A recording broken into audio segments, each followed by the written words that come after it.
Assalamualaikum warahmatullahi wabarakatuh.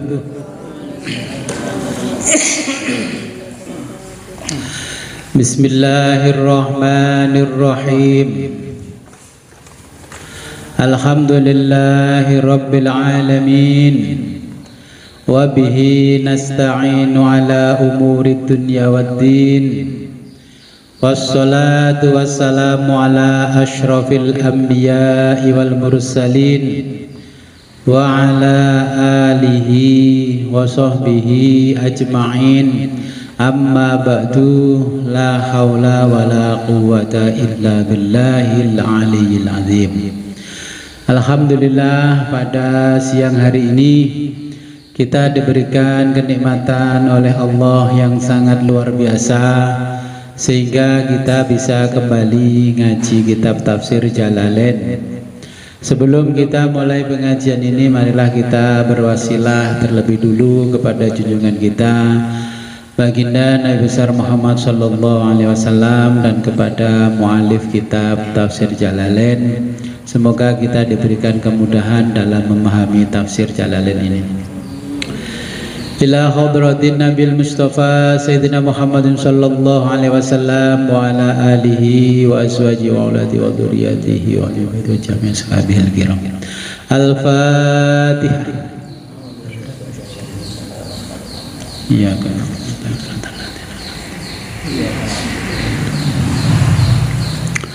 Thumma ila hadratil muallif kitab Ruhiyah Al-Imam Jalaluddin Muhammad bin Ahmad bin Muhammad Al-Mahalli wa Imam Jalaluddin Abdurrahman bin Abi Bakar As-Suyuti rahimahumallahu ta'ala wa nafa'ana bihima wa bi'ulumihima fid darain wa liwalidayhima wa limasyayikhihima. Al-Fatihah.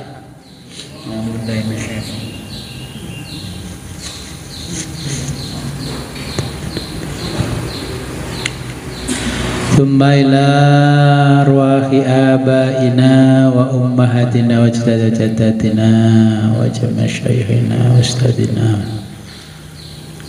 wa usulina wa furuina wa lal khadirina fi majlisina hadha. Al-Fatihah.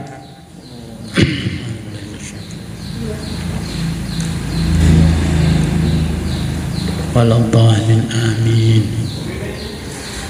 Allahumma sakhir lana sampai budi zuyina lil kafaru zuyina lil ladzina kafaru. Bismillahirrahmanirrahim. Qala Allah ta'ala wa huwa asdaqul qailin. A'udzu billahi minasy syaithanir rajim. Bismillahirrahmanirrahim. Zuyyina, dijadikan indah,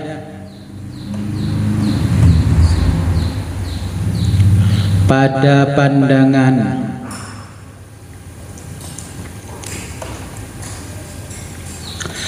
lilladzina, bagi orang-orang, kafaru, kafir, bagi orang-orang kafir. Zuyyina lilladzina kafaru, dijadikan indah pada pandangan orang-orang kafir. Min ahli Makkata, min diantara ahli Makkata, penduduk Mekah.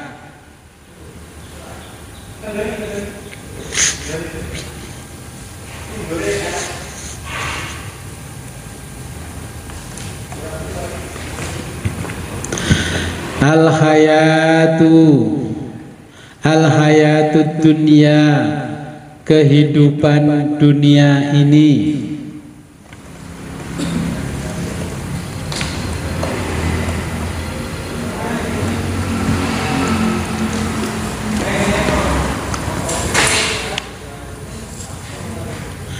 bitamwihi dengan jalan menghiasinya,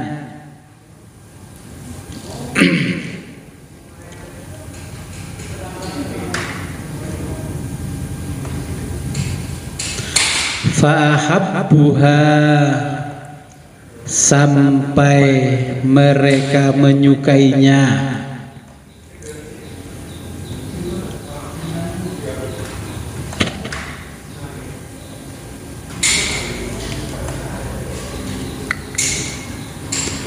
wahum dan mereka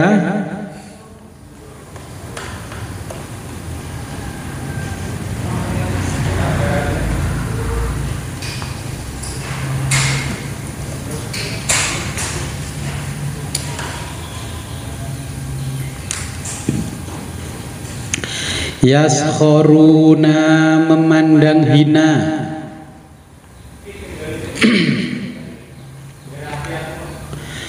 minalladzina kepada orang-orang amanu yang beriman,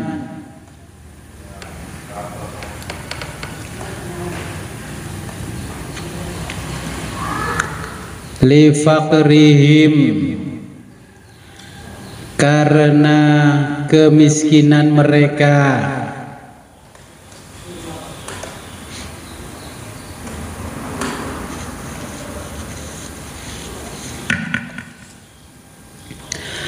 kabilalin seperti Bilal,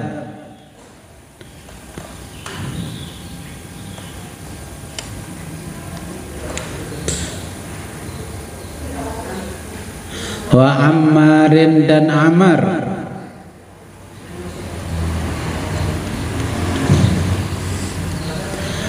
wa Suhaibin dan Suhaib,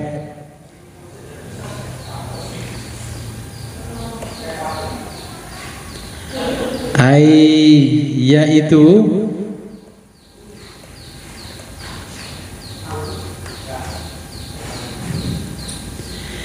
yastahziuna mereka dalam kurung orang-orang kafir mengejek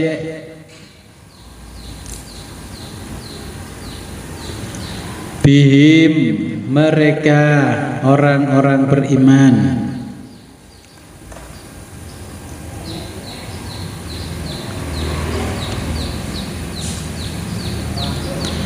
wa ta'alauna dan membanggakan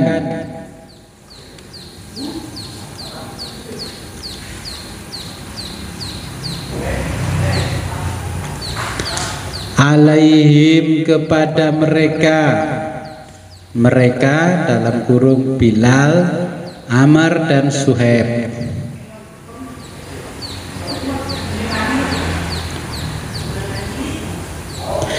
bil mali dengan harta,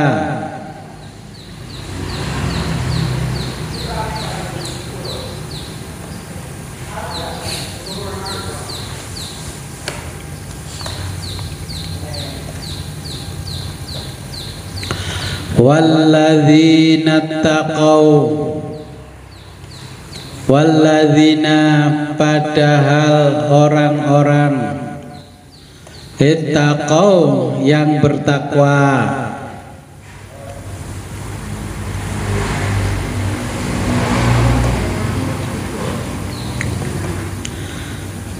asyirka dari kesyirikan,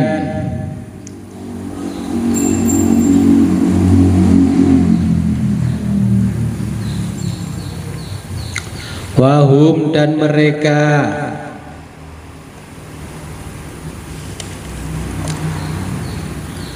haulai mereka itu adalah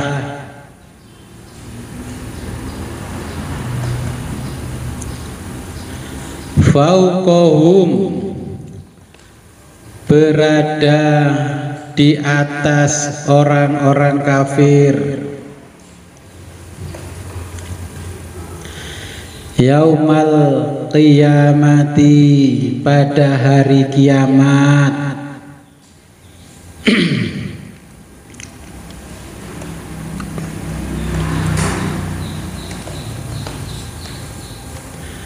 Wallahu, dan Allah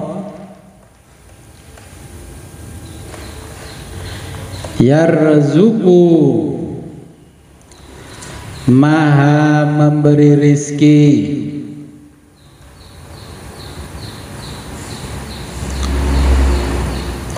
man, kepada orang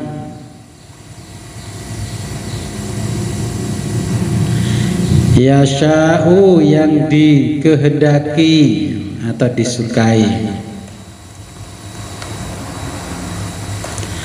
bi ghairi hisabin, bi ghairi, dengan tanpa, hisabin, batas,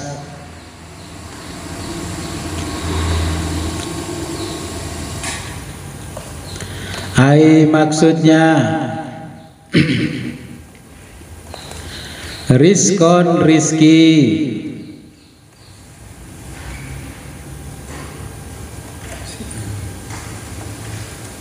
wasi'an, yang luas,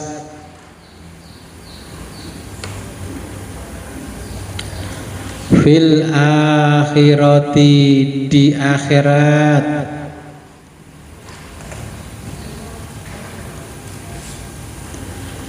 awid dunia, atau di dunia,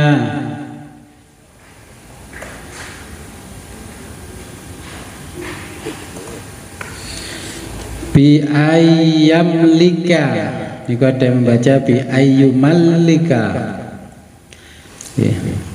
kita baca bi ayyamlika, dengan dimilikinya,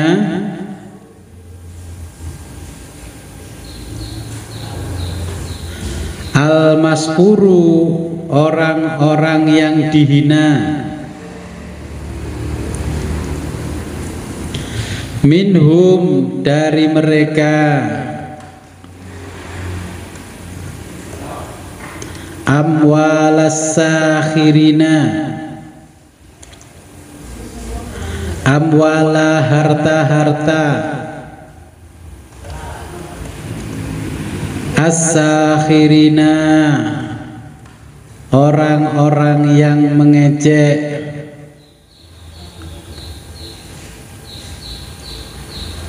warikobahum, dan budak-budak mereka.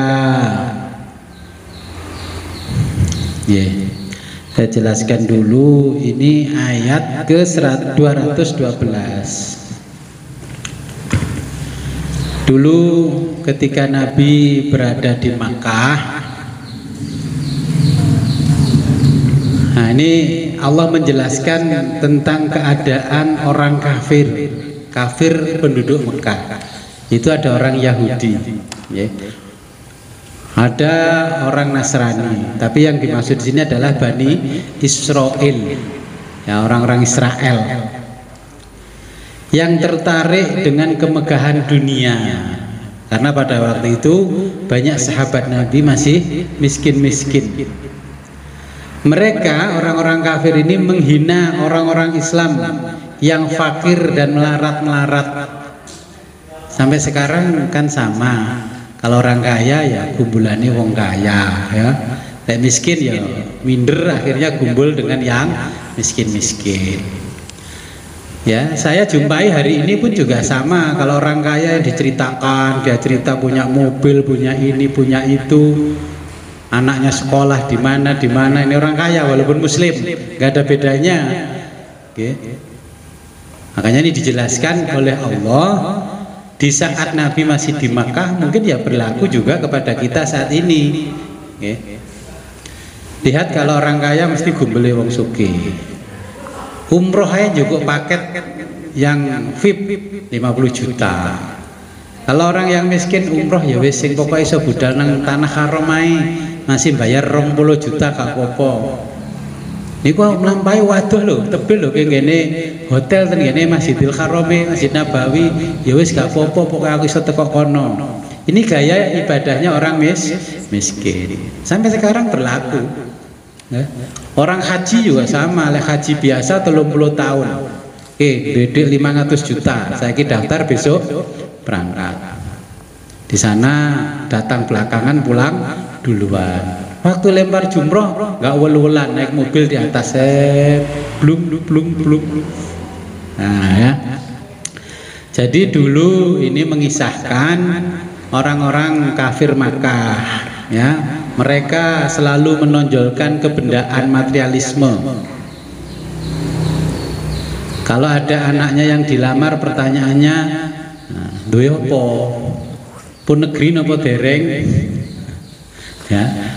Guru itu cara jadi guru zaman sekarang, guru di sekolah madrasah niku pun negeri napa dereng. Lah lek gak negeri iso ngingoni anakku ta, wong gaji 300.000 saulan. Nah, kemudian orang-orang Yahudi itu sejak zaman Nabi sampai zaman sekarang itu sama. Sampai hari ini sama. Orang Yahudi itu ya di zaman Nabi sampai zaman sekarang sama. Mereka membuat satu organisasi atau satu pergerakan namanya kabalistik. Ya, kabalistik. Basa Jawane klenik. Kabalistik itu basa Jawane klenik.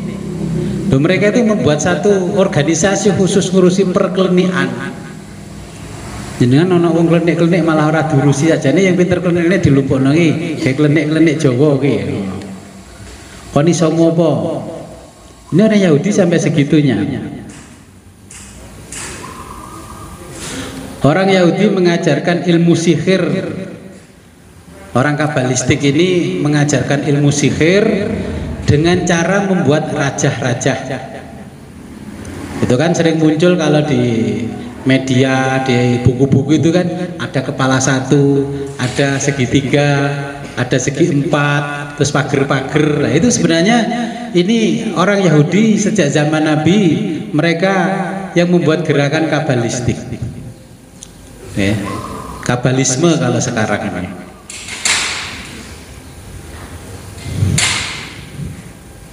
Nah, sehingga dari raja-raja itu bisa berubah menjadi jimat-jimat. Nah, jimat. Lek gak nggo jimat gak pede. Buka toko lek gak ono jimate gak yakin lek laris.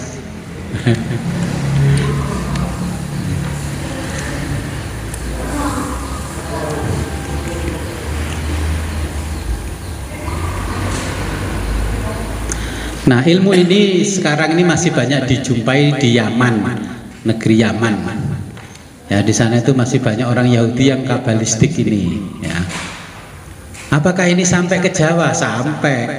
Yang membawa Londo ya sampai. Okay. Zaman Sunugul Khronya ya sampai ini. Ya, kabalistik ini samalah kalau orang kita kejawen.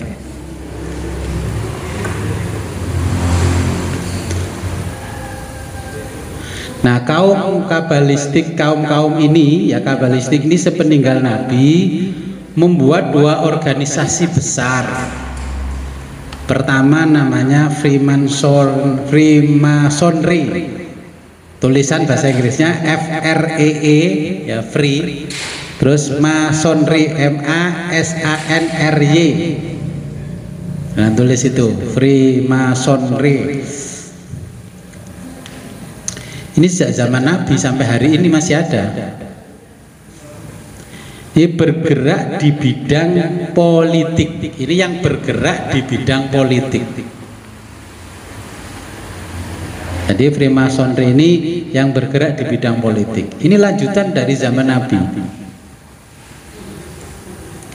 Jadi mereka menciptakan kapitalisme, sosialisme, komunisme dan sebagainya itu.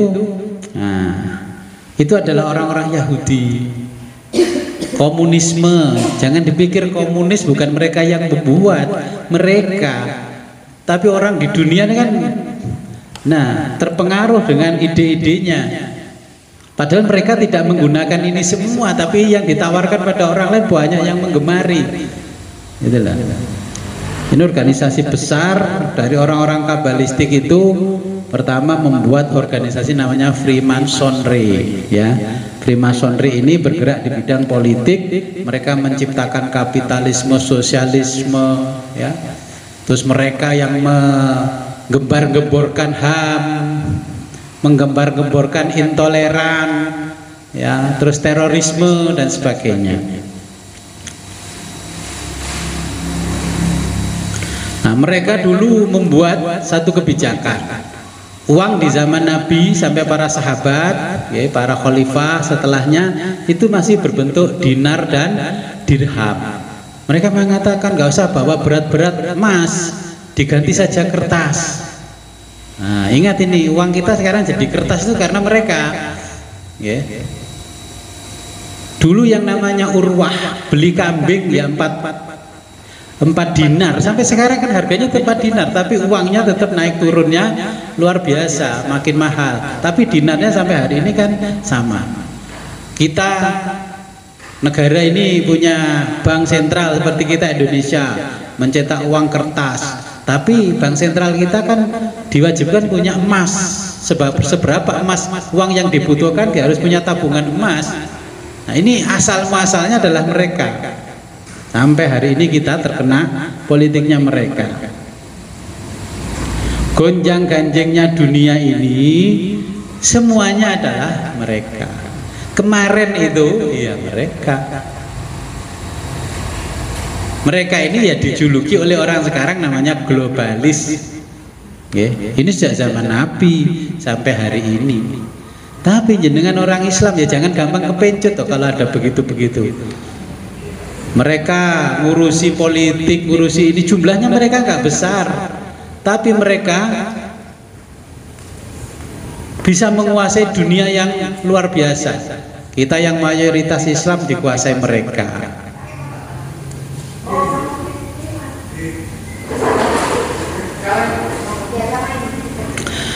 Kedua, setelah mendirikan organisasi ini, mereka mendirikan organisasi namanya Illuminatif.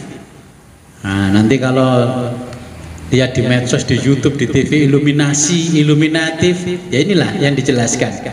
Allah sudah menjelaskan sejak zaman Nabi sampai hari ini masih ada keterkaitannya, ketersambungannya. Illuminatif ini bergerak di bidang agama dan kemasyarakatan. Ini bagaimana merubah orang yang cinta tanah airnya supaya nggak cinta tanah air. Bagaimana orang yang tawaduk kepada ulama kiainya supaya nggak tawaduk. Bagaimana orang yang mencintai busana kearifan lokalnya supaya tidak mencintai. Ya, ini adalah Illuminatif, bergerak bidang agama dan kemasyarakatan.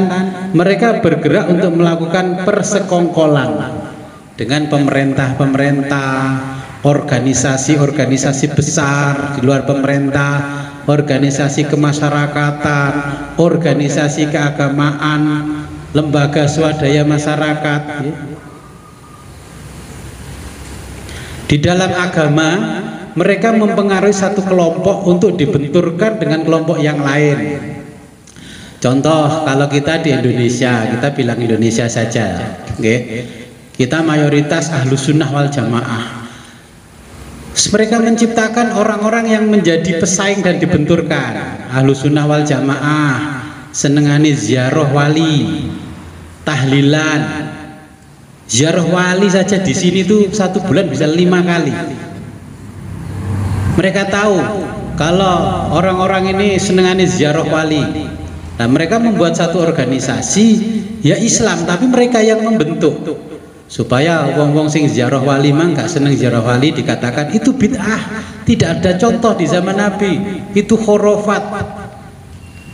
Nah, jenengan kalau sudah ngaji begini harus sadar itu bukan buatan ulama kita, tapi orang-orang yang mengaku dirinya Islam yang terpengaruh mereka kan banyak karena mereka dibayar.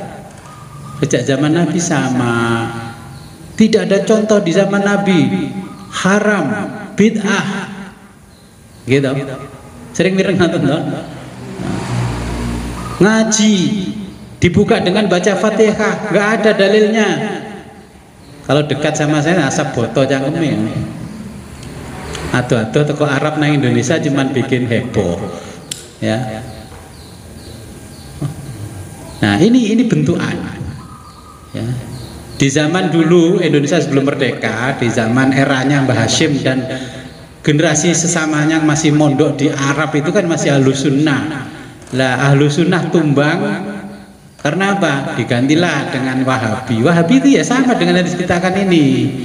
Makanya sekarang di Indonesia pengalaman dari Timur Tengah, Indonesia harus punya organisasi massa keagamaan namanya seperti NU Muhammadiyah dan lain-lain supaya tidak mudah seperti itu. Kita sekarang yang punya organisasi keagamaan besar saja masih digerogoti seperti itu. Mbah-mbah NU, mbah-mbah Muhammadiyah, putune jangan tanya apa cik NU apa cik Muhammadiyah, paling ya wis katut yang kelompok yang dibuat oleh iluminatif tadi. Tibaan tidak ada contohnya di zaman Nabi. Nah, nanti kan begitu, maulid tidak ada contohnya. Nanti kita mulutan dibilang bid'ah. Tapi ketika hari lahirnya ketuanya mereka pendiri organisasi diulang tahuni. Ulang tahun ini Kanjeng Nabi gak oleh ulang tahun ini ketua organisasi ini harus. Agak kurang aja. Ini sudah ada sejak zaman Nabi. Jenengan harus paham, tadi wong Islam harus paham.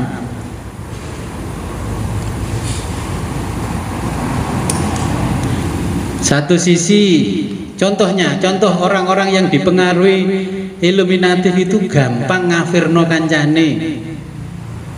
Faham-faham takfiri itu loh, dididik kafir. Jamaah lek gak sak bolone najis. Itu sudah ciri orang yang terpengaruh itu. Rumah tahfidz yang berafiliasi dengan begitu ya cepat besar bangunannya, walaupun di dalamnya nggak ada yang hafal Quran, bikin rumah tahfidz. Kalau jenengan masuk mesti ada apa namanya kotak begini dari marmer ya, prasastinya itu ada tulisannya. Nah, tapi itu ya sekarang banyak orang nyekolahkan anaknya ke sana. Saya waktu anak saya masih butuh sekolah kan itu, kok jerune ini nih, saya sudah paham dengan seperti yang dijelaskan di dalam ayat ini. Ini kelompoknya mereka yang dibiayai oleh iluminatif. Walaupun jubai ombo, jilbabe ombior-ombior ombo. Kalau ada begitunya ya inilah yang dijelaskan oleh Allah kepada Nabi. Mereka sampai dari dulu sampai sekarang sama. Sekarang modern membuat satu organisasi besar namanya Freemasonry sama Iluminasi.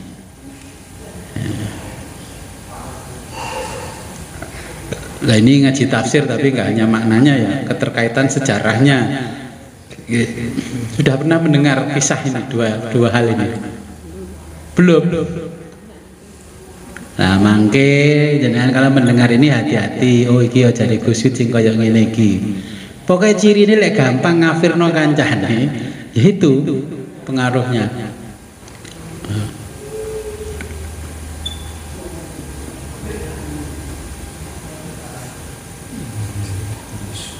Negara saja dipengaruhi oleh mereka. Contohnya begini, ada negara, sampean butuh bangun apa sih? Aku butuh bangun ini tak utangi, ya, utangi sekian ratus triliun. Itu nyicil sama dengan jenengan naruh BPKB di koperasi sama BPR itu sama, cuma sing naruh kan negara. Nah, akhirnya kan negara itu bayar ke mereka membuat satu lembaga keuangan internasional, International Monetary Fund. Nah, pinjam di sana. Ya untung dulu negara kita ketika pinjam itu zaman Pak SBY mampu lunasi. Sekarang tidak tahu sekarang. Dulu sudah dilunasi utang-utang yang ke arah ke sana itu. Saya kira tambah gede utangnya ya wallahu. Makanya akeh bayi blending wetenge stunting namanya. Kudune ge tuku susu tapi ge tuku semen. Ya toh?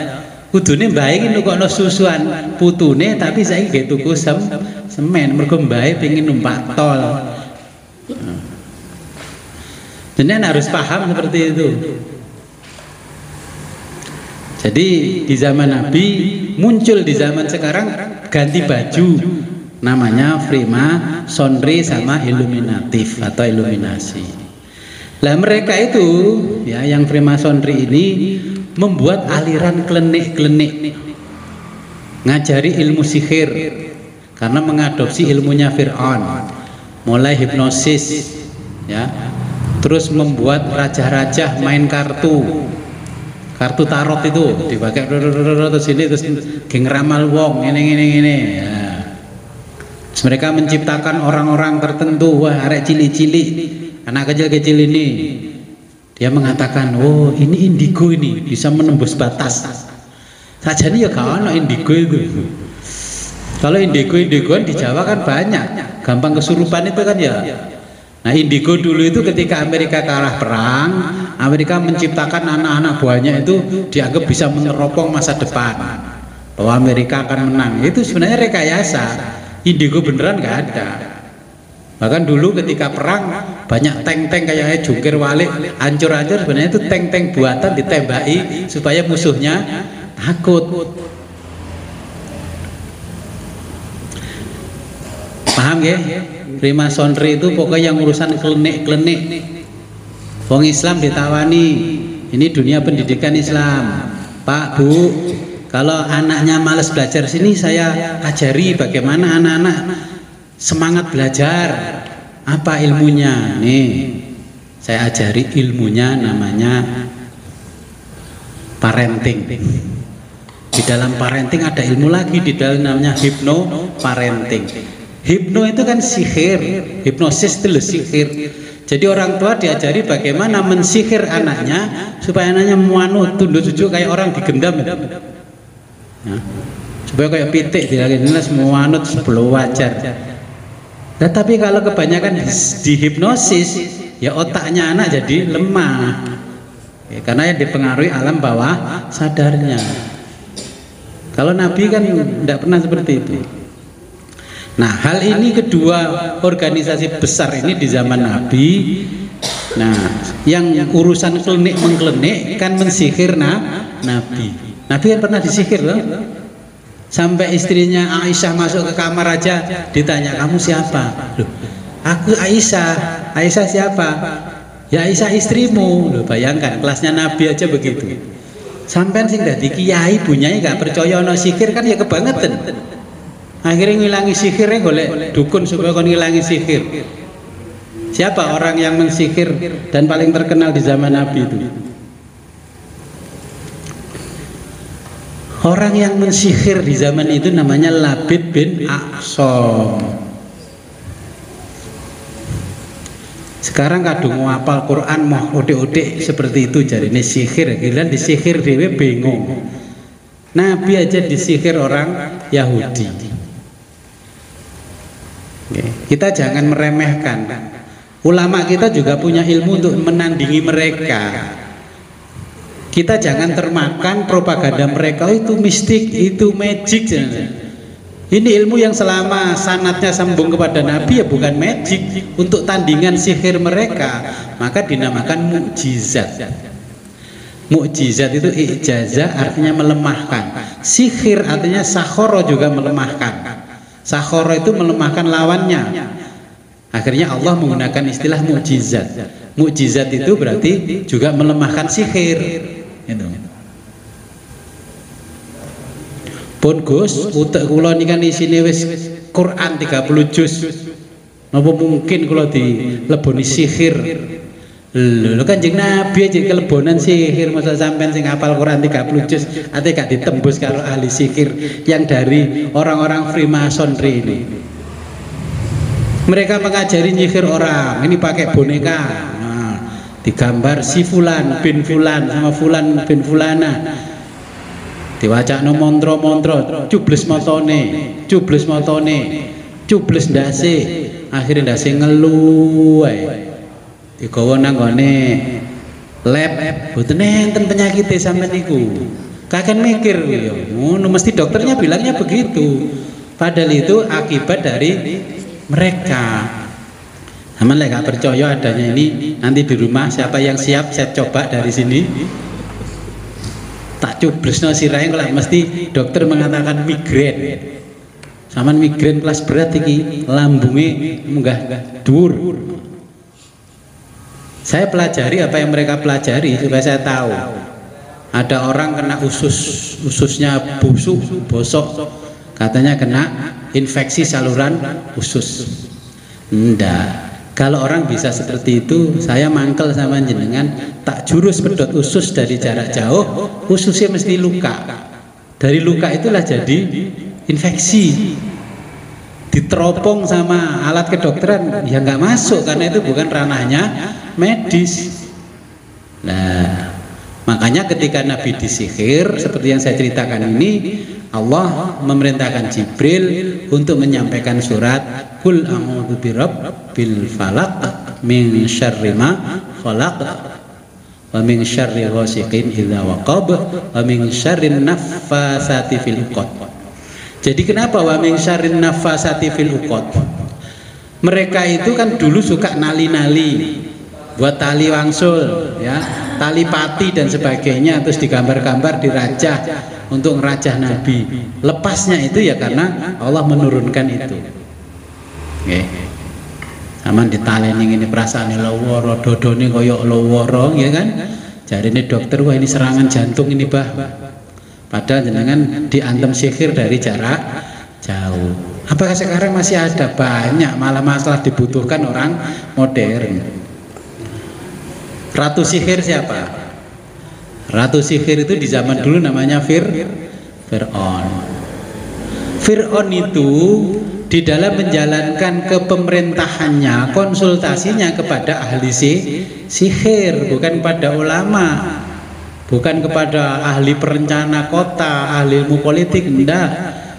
Orang sihir. Sekarang berlaku enggak? Pilihan lurah golek dukun enggak? Hah? Pilihan lurah golek dukun enggak? Golek dukun gak aneh nang Jawa. Apa bedanya dengan yang disampaikan Allah dalam ayat ini di zaman Nabi sampai hari ini? Jadi intinya jadi lurah itu yang dikonsultasi ini tukang sihir, bukan ulama. Warasatul anbiya. Ya no? Pengen anaknya munggah pangkat lulus ujian, konsulkan nang Mbah Dukun. Mbah, polpene sampean suwuk, Mbah. Ben putune lulus ujian, Mbah. Sampean kalah dengan orang Yahudi. Yahudi sudah duluan. Dengan kenal hari ini kalah sakset. Ya. Sekarang orang untuk melanggengkan jabatan butuh Mbah Dukun enggak? Butuh untuk melanggengkan jabatan, gitu, supaya wong itu sungkan, tunduk sujud kepada dia. Ya Mbah Dukun, Mbah, pokoknya mbuh carane sampean, yang penting rakyat lek aku sing ngomong meneng. Wis manggut-manggut tok, Mbah, salah bener wis manggut. Nah, ini di ayat 212. Pun ada pertanyaan enggak? Sampai hari ini loh masih ada ini.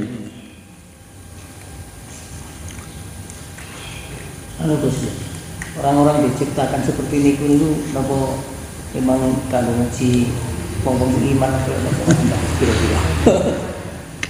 Ya, jadi sebelum agama ini ada, khususnya Islam, sihir itu lebih dulu ada. Yunani yang katanya negara bangsa yang peradabannya maju, ternyata di sana juga banyak mitologi, mitos-mitos, banyak. Logo apa namanya apotik itu kan ya mitologinya orang Yunani. Banyak sekali. Di kita pun juga banyak. Apa? maksudnya Allah menciptakan orang-orang begitu. Allah itu menunjukkan kepada kita bahwa kalau yang mereka lakukan itu sumbernya bukan dari Allah, yang dilakukan oleh Nabi sumbernya dari Allah. Kalau orang yang beriman ya mengikuti Nabi, kalau yang nggak beriman ya nggak mengikuti Nabi.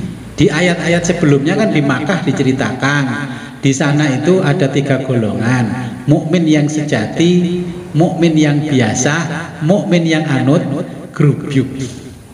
Kalau jenengan mukmin yang sejati, sekarang saya kembangkan dengan kondisi hari ini.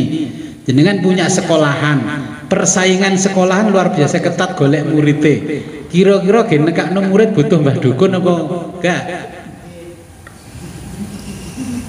Nah, saya sudah survei. Bah iku sekolahan madrasah ta. Ayo wani buka-bukaan. Butuh murid yo, nyatane tekone nang mbah dukun, orang nang kiai. Saya punya teman dukun yang datang kiai. Di masyarakat labelnya kiai. Loh iku kan di pondok. Butuh santri akeh lho moro nang dukun. Wis pasrah sampean Mbah, pokok santri ku akeh. Kalau dia ulama betul, ilmunya sambung ke Nabi, untuk diberi murid oleh Allah, santri oleh Allah yang banyak, nggak perlu ke dukun. Itu ilmu sudah banyak di Quran. Apa perlunya ngapal no Quran lek gak paham maknanya, gak paham maksudnya? Hilang separuh. Bukan hanya hilang separuh, garek 1%. Loh iya ini loh, ini sejak zaman dulu sampai sekarang. Wis to, survei lek gak percaya. Sekolah-sekolah itu lek wayah bukaan. Apalagi yang swasta. Ngarep kalau kayak ini itu saya. Lah, ya karena dekat agama, orang yang ngerti agama, istighosah ae. Suwe-suwe ngene. Istighosah gak mandi, Bah. Mandi sing kae. Wis gak istighosah ora mandi. Nggih. Jadi itu ujian kita yang beriman kepada Allah. Wong punya majelis taklim supaya apa jamaah ngaji banyak ya, sahur-sahur uyah kok nang arep omahe. Foto sampean coba jadi peneliti lah. Telitian lek wayah bukaan sekolah kowe. Ketua yayasan dan pengurusnya, kepala sekolah dan itunya. Gitu. Sambate piye gak ngaruwara ta? Apa gak wedi kelangan murid tahun depan sepi? Sekolah negeri kelangan muridnya, kepala sekolah yang nangis kok. Akhirnya itu kan tantangan dari Allah. Wes kowe melayu nang aku, fafirru ilallah, larilah kepada Allah, apa lari kepada selain Allah. Ada orang yang mengamalkan fafirru ilallah, fafirru ilallah, karena terpengaruh Freemasonry ngomong, iku sesat iku. Wahidiyah itu. Padahal itu sudah mengingatkan kita, fafirru ilallah. Di ayat Quran itu kan fafirru ilallah, fafirru ilas sakhirin, fafirru melayu asiro marang dukun-dukun. Ya saya prihatin, ternyata makomnya sudah level tinggi, tapi golek murid, golek santri nang mbah dukun. Ya delala lek gak moro meneh nang mbah dukun ya ora oleh murid.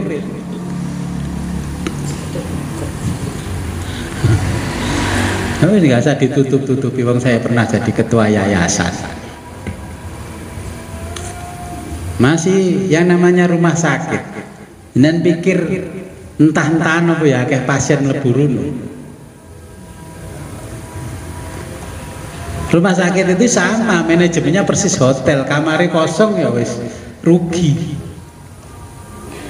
Kita ngadakan promo begini, nah, manajemen rumah sakit berobat gratis bebas, obat gratis ini, ya apotika gratis ya geruduk-geruduk, promonya habis ya rawana sing moro-moro. Tapi kalau rumah sakit punyanya orang-orang yang Freemasonry ini sama Illuminati rame, karena daya tarik magisnya kuat. Jenengan menemukan gips tangan jenengan di mana? Di yang berlabel Islam apa bukan? Sing iso nggarono tangan saiki waras. Nah, cari ke yang label itu. Enggak ketemu. Saya tahu adanya itu di mana. Sana bah, cari sana. Nah, ketemu. Tapi di sana itu afiliasinya bahkan kepada kita, kepada yang di sana. Paham toh? Mau gerak-gerakno tangan sing cuklek iki. Saman lek gak gawe WM punyanya mereka berdua ini cekot. Tapi kalau punyanya mereka berdua kembali lurus. Kalah ya. Kalah. Mbah-mbah biyen nyangkal potong pakai apa? Jambe. Ya toh? Jambe itu pelapah jambe dia lu ditewaleni ambek centing. Tangannya bar nyekot ngene iki. Kalau mereka enggak. Ya, gips dari mereka enggak. Loro untu lek zaman Mbah Mbiyen nggih rajah dipaku dok. Wah. Kalau mereka kasih ponstan. Wah. Ini tantangan loh buat jenengan. Nah. Yeah. Jadi di ayat ini perkembangan sampai zaman sekarang ya inilah wujudnya. Wujudnya ada dua organisasi besar, Freemasonry ini sama Illuminati. Ya mungkin disuntik-suntik kemarin ya begitu. Karena kayak saya menahan-nahan apa yang terjadi.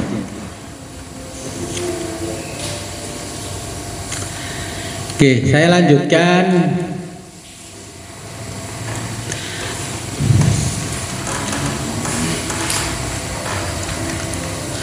Kanan nasu adalah manusia itu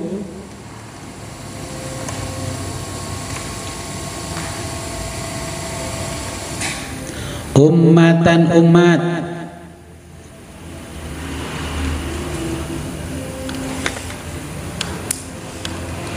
wahidatan yang satu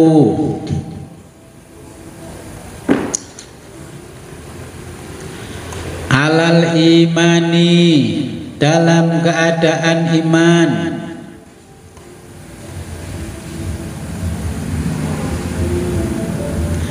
fahtalafu lalu mereka bertikai faham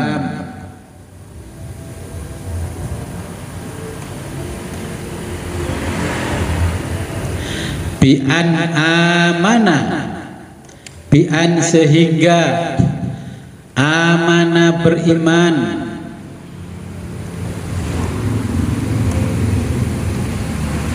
ba'dun sebagian mereka wa kafaro dan kafir ba'dun sebagian mereka. Nah, dengan akibat tadi itu wis maune beriman ya, sudah beriman terus berselisih dengan keimanannya. Sing bener yo ajarane kiaiku, yo gak yo kiaiku. Nah, yo ajaranku sing bener. Sing bener iku yo maca bismillah gak, sing bener gak bismillah. Nah, ini sudah dijelaskan. Akhirnya orang jadi berselisih. Fa ba'asa maka mengutus siapa Allahu Allah an-nabiyina para nabi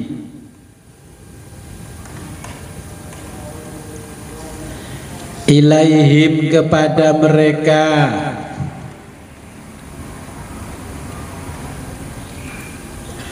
mubasyirina membawa berita gembira man bahwa orang amanah yang beriman bil jannati akan masuk surga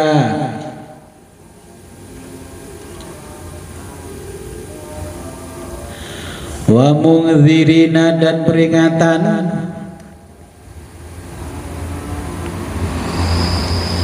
man kafaro bahwa orang-orang kafir, binari akan masuk neraka,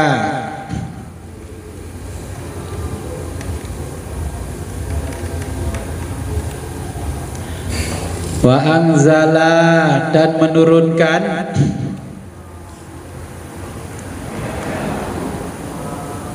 ma'ahum bersama mereka al-kitabah kitab suci,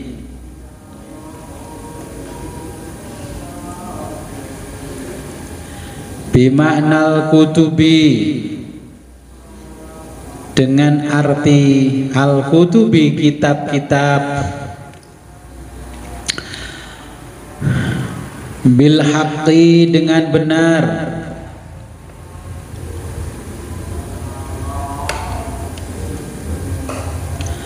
muta'alliqa berkaitan dengan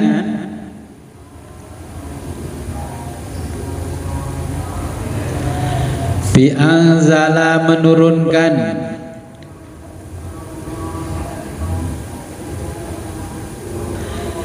liyahkuma agar mereka memberi keputusan,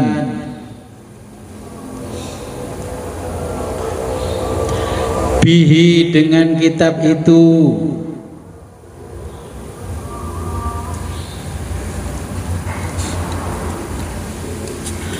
bainan nasi di antara manusia,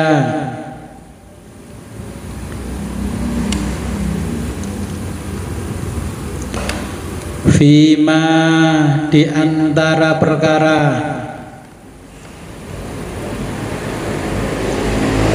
fima hatalafu di antara perkara, ikhtalafu yang mereka selisihkan,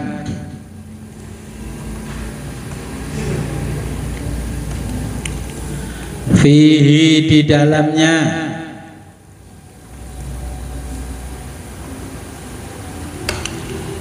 minat dini mengenai agama,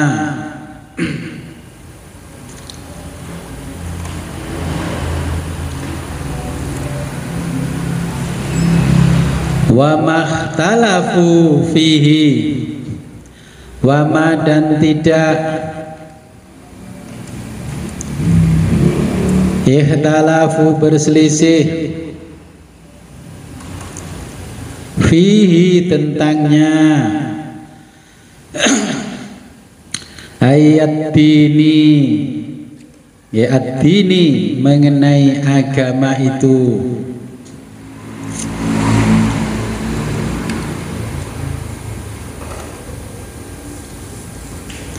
illalladzina kecuali alladzina orang-orang,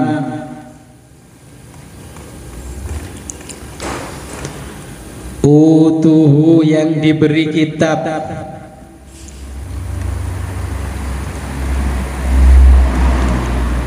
ayil kitab artinya kitab atau yakni kitab,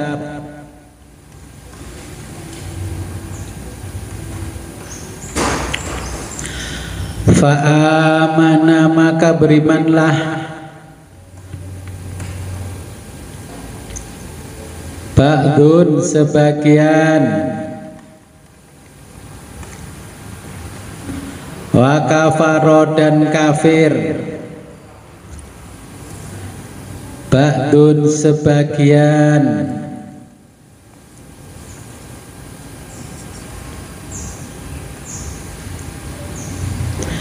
mim ba'dima setelah,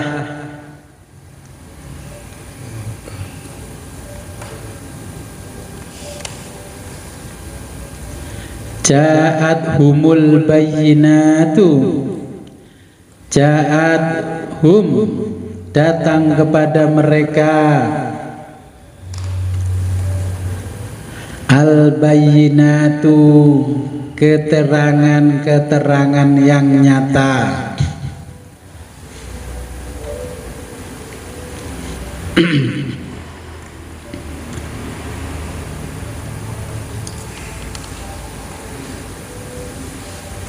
Al-hujaju, argumentasi atau argumen. Al-hujaju, argumentasi.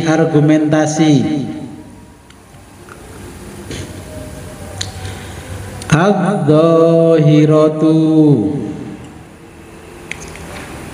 yang membuktikan dengan jelas.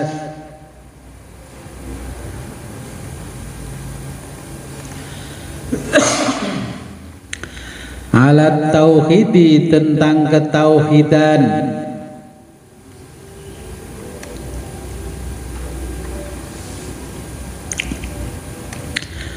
Wa min, dan kata min, yaitu mim ba'dima tadi di ayat di sebelumnya. Wa min, dan lafadz atau kata min, muta'alliqatun, berkaitan dengan ikhtalafa, dengan kata ikhtalafa.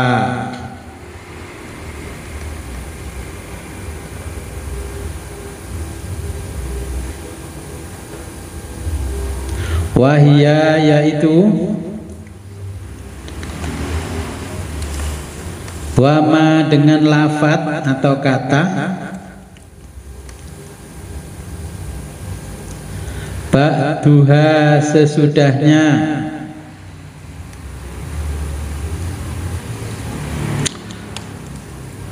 muqaddamun, ia didahulukan,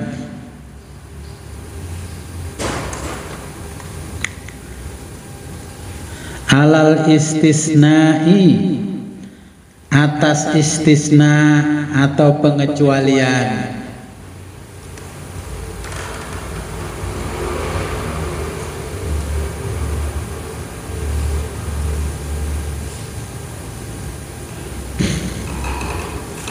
Fil makna, dalam makna.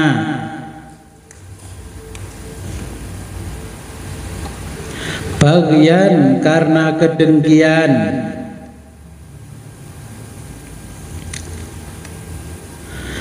Minal kafirina, dari orang-orang kafir.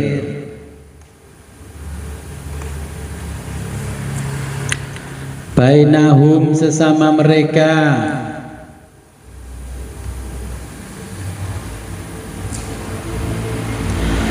Fahadallahu,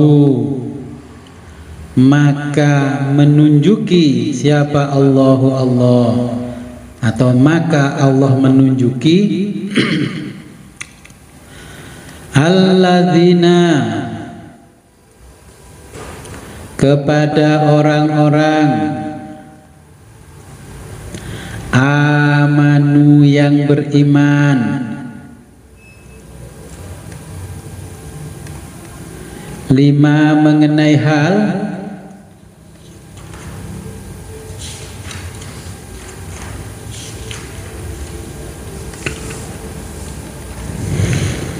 ikhtalafu, yang mereka perselisihkan.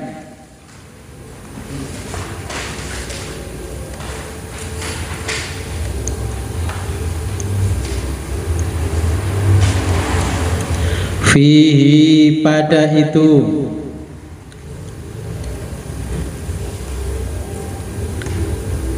Mina, lil bayani, min, kepada sebagian.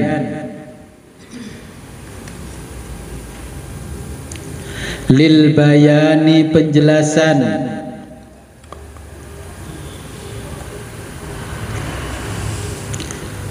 Al-haqqi, kebenaran.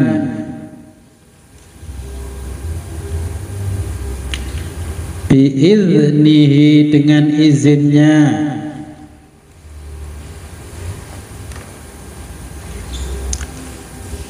bi iradatihi dengan kehendaknya,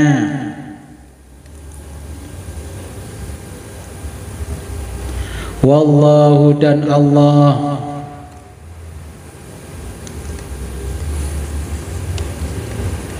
yahdi menunjukkan man kepada siapa yasha'u yang dikehendaki hidayatahu untuk ditunjukinya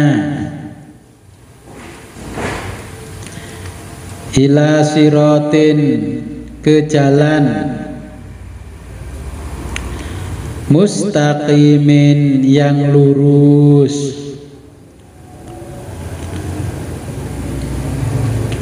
ay tariqil haqqi tariqi jalan al-haqqi yang benar. Allahu a'lam bishawab.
Ya, dari ayat ini dijelaskan kanan nasu ummatan wahidatan. Tadinya umat manusia zaman Nabi Adam itu ya jadi satu, akhirnya pecah-pecah. Kemudian zaman Nabi Muhammad umat Islam ya tadinya jadi satu, akhirnya ya pecah-pecah. Kita di Indonesia saja pecah berapa? Yang satu ada di kelompok A, satu lagi B, C, D, E. Thariqah saja pecah-pecah sampai 40. Kalau di Indonesia organisasinya pecah-pecah.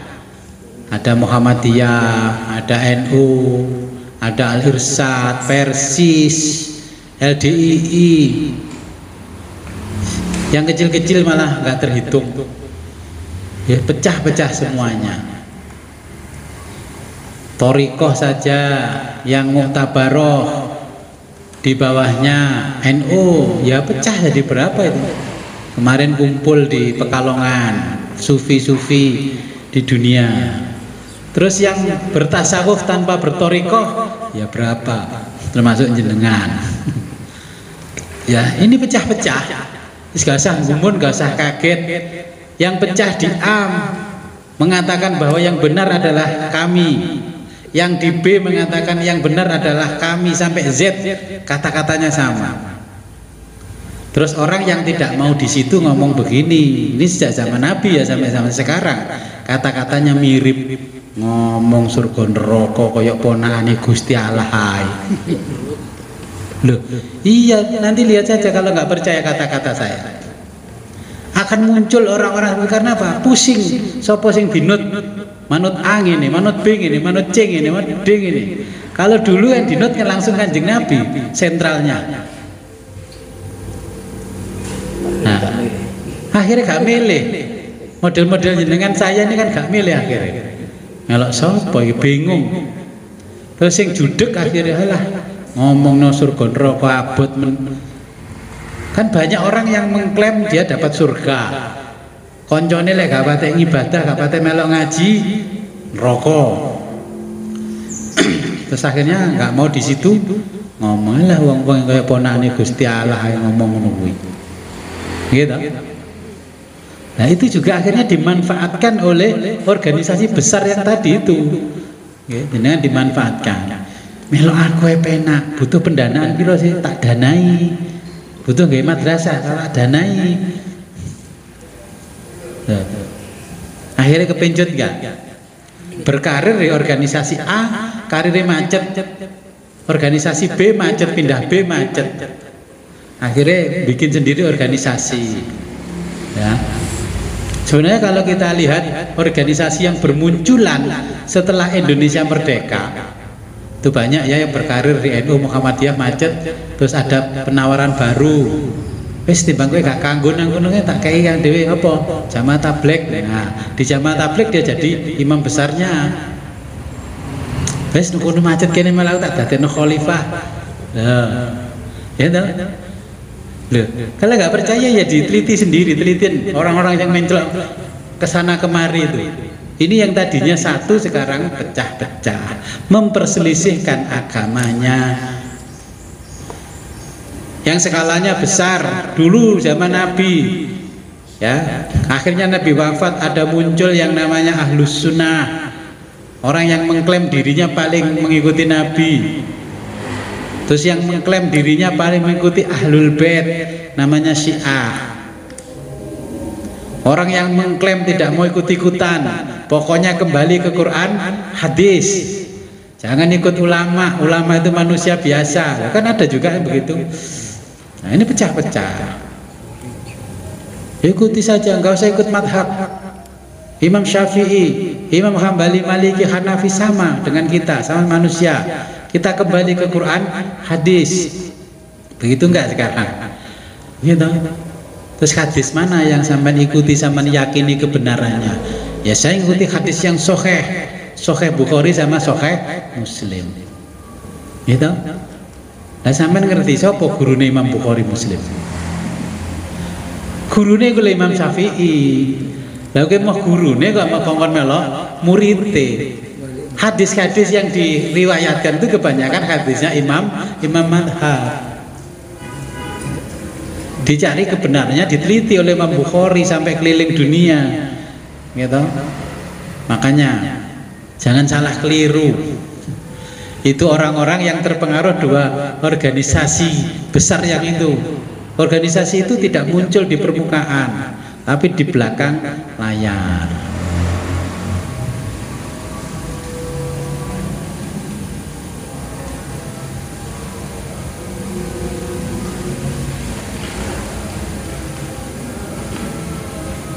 Nah, mereka ini tahu bahwa ummatan wahidatan, umat yang satu ini akhirnya pecah.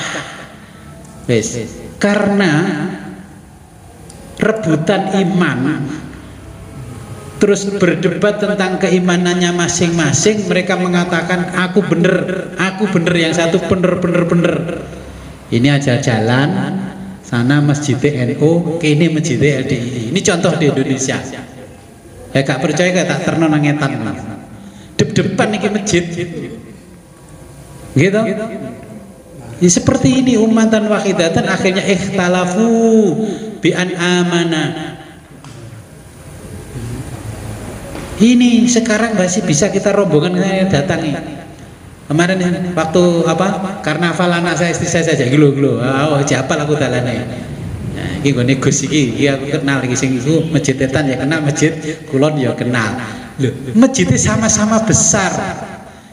Kalau dia mengaku sama-sama ummatan wahidatan lah apa sih? Gawe masjid loro depan bisa. Kita nggak memfitnah itu barang buktinya ada. Nah, makanya kenapa seperti itu? Jenengan harus ingat kisah Nabi Musa dengan Musa Samiri. Nabi Musa yang dari kecil dibesarkan oleh Fir'aun. Oke. Nabi Musa dari kecil yang mendidik adalah Fir'aun, si raja sihir.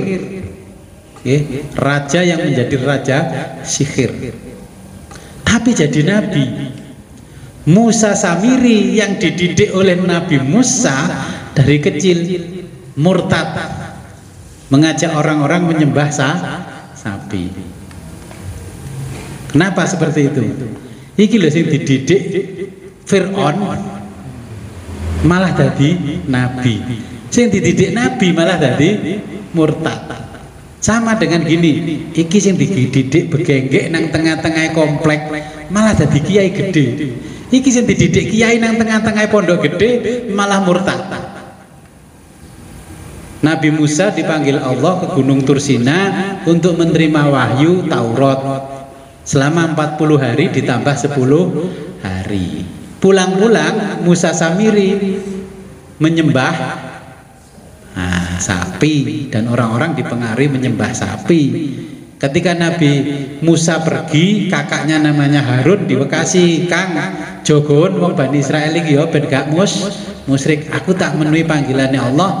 Saya ke Gunung Tursina untuk menerima wahyu. Oh iya. Nah, ternyata Musa Samiri mengatakan, lek Nabi Musa lunga nang Gunung Tursina, gak mungkin balik nang kono iku jalmo moro jalmo mati. Nah, wong-wong percaya karena ini murid kesayangannya Nabi Musa. Apa didhawuhno seakan-akan dawuh Nabi Musa. Lah Nabi Musa itu pesenang aku, awakmu kok nyembah sing jenenge sapi. Niki sapi sing diwarisi Nabi Musa. Patung sapi saya iso ngomong kayak sapi, patung diceling tadi sapi tenanan karena sihir ya toh. Nabi Musa pulang kaget. Lah Nabi Musa pulang, Nabi Harun ditonjok sama Nabi Musa, kau niku piye Kang kon jaga wong-wong kok sampai kayak ngene. Ya apa Musa, aku gak berdaya menghadapi wong-wong ijen kuwi. Akhirnya orang-orang yang mengikuti Musa Samiri oleh Nabi Musa dihukum mati. Mereka mati, anak cucunya, keyakinan tentang keyakinan yang diciptakan oleh Musa Samiri tidak hilang. Kalau di Indonesia bagaimana? Komunis dihilangkan, tapi anak cucunya keyakinan tentang itu juga tidak hilang. Inilah bukti kalau orang ditunjuki oleh Allah di jalan Shirathul Mustaqim, walaupun dibesarkan di tengah-tengah orang yang kafir murtad seperti Fir'aun yang musyrik tadi, tetap jadi nabi. Bah dikempit bunyai Pak Yai mulai cilik, gede ini murtad ya murtad. Banyak contoh di YouTube itu. Santri tadinya di pondok-pondok besar, akhirnya sekarang jadi pendeta. Mereka jadi imam masjid, imam musola, kesel, melarat. Ya, jadi pendeta nang gereja numpak mobil Fortuner gaji 25 juta sebulan. Pilih di sampean. Imam masjid, wis imam gratis. Sembarang-barang cek torok, cek diomeli ae. Takmir kan diomeli ya senengane. Untung itu gak murtad takmir yang diomeli. Coba kalau di gereja dibayari, jujur tanya itu kalau nggak percaya. Saya tanya, piro? Bayar aku ini tergantung jamaahku Mas. Jemaatku akeh ya bayar aku tadi akeh. Mergo nang kene ana persepuluhan. Ya berapapun penghasilan mereka itu 1/10 disetorkan. Sampean nyetor ke masjid berapa puluh? 2,5% nggak pernah. Paling yo 2.000, 5.000, 10.000 dulu nonton masjid Jumatan tak lirik. Ya, ini bedanya. Mereka jadi tokoh agama dibayari, kesejahteraannya diurusi. Oleh ustad nang kampung wis mulangi anake wong-wong gak dibayari, wis dipaedu. Ngono cik demene tadi ustad nang kampung. Wis dipaedu. Anake dikirim tok. Ora tau mikir ta iku listrik bayar gawe kelaras apa gawe dhuwit. Loh. Ini bukti kita nggak maju karena peradaban kita kalah. Nah, peristiwa di zaman Nabi Musa, jejak-jejak ini pada akhirnya dilanjutkan oleh Malki Sodik. Jangan catat, yang melanjutkan itu namanya Malki Sodik. Lah jejaknya Malki Sodik dilanjutkan oleh Illuminatif sama Freemasonry. Freemasonry itu. Namanya ngaji tafsir Jalalain cuma ngaji makna ya gak ngerti ininya. Ya. Malkisodik. Malkisodik niku orang yang melanjutkan jejaknya Musa Samiri. Kalau bahasa Inggrisnya Malkisadek. Nah, makanya anak cucunya Musa Samiri dan Malkisadek itu lari ke utara dan ke barat. Makanya mereka adalah anak cucunya Paman Sam. Ngertos Paman Sam? Ngertos Paman Sam? Lagi negeri Paman Sam itulah negerinya Paman Musa Samiri.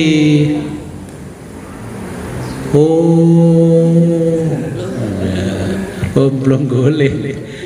Makanya dijuluki negeri Paman Sam. Sam itu dari Musa Samiri. Makanya orang mengatakan Amerika itu adalah Israel besar, Israel adalah Amerika kecil. Baik dari siji. Ya tapi alhamdulillah sekarang masjid di sana banyak. Orang adzan gunakan speaker boleh. Malah nang Indonesia nggak speaker kon nyilik no. Nah, Amerika malah diperbolehkan speakernya besar. Di Amerika itu speaker suaranya kenceng tapi gak nyumplengi tanggane. Kalau di kita banter tonggone cumpleng. Karena harga speakernya beda, mahal. Dewe sing 1 juta oleh sak setel. Di sana 10 juta baru 1 setel. Jadi ini diteruskan oleh orang namanya Malkisodik. Sing iman-iman dibocoki. Iman ngono kuwi wudu ngono ki gak sah. Ini ki gak sah. Klambi ki lerah gak juban gak sah. Lapo gawe klambi kaya wong Jawa, belangkonan teklekan. Tidak dicontohkan di zaman Nabi. Iku wis ono zaman biyen. Sekarang ada begitu ya jangan kaget. Ya tinggal kita membentengi imannya anak cucu. Sekarang aja mulai kok. Sekolah-sekolah agama ini gurunya wis gak iso agama, wis mulai. Sing pinter agama gak duwe ijazah. Sing dijazah gak pinter agama. Jadi kalah dengan kenyataan kok aturannya harus berijazah sarjana. Tapi sing mondok puluhan tahun ngaji kitab akeh gak duwe ijazah, gak iso ngulang. Tapi yang punya ijazah S1 pendidikan dan sebagainya gak iso ngaji. Nah terus piye?